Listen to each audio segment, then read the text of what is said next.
Sa mga nagtatanong dyan kung paano po natin na-achieve ang hair color ni Madam Damin, panoorin nyo po ang bidyong ito. Tapusin at makinig ng mabuti para nang sa ganon makakuha po kayo ng idea at technique.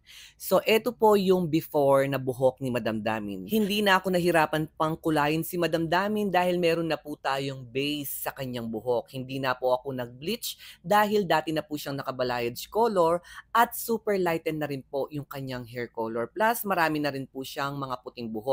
Ang gusto pong kulay ni Madam Damin is yung mga white hair po niya ay magbe-blend po sa gagawin po nating hair color. So kapag tumutubo yung mga white hair po niya ay hindi na po masyadong halata. So nag-rootings muna po tayo. Ang ginamit ko pong pangkulay sa kanya is 6.16% lamang po. After 15 minutes pong nababad, i-massage na po natin. After massage ay idiretso na po natin yung pangkulay. Another color naman po ito at nilagyan po natin ng RB Flex para nang sa ganun ay hindi po mag-dry ang buhok ni Madam Damin. Ito pong RB Flex na ito ay nakakatulong po ito para sa mga bugbog po na kulay at super dry po. At ang ginamit ko pong pangkulay sa kanya, yung shade po niya is 0.116% lamang po.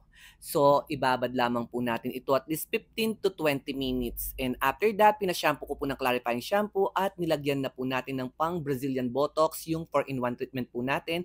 Ibabad po ng 30 minutes. After 30 minutes, blow dry and planchahin na po natin. So, hindi po magfa-fade yung hair color na grayish tone color as long na yung temperature ng plancha nyo po ay mababa lamang po at wag masyadong pakadiin-diin.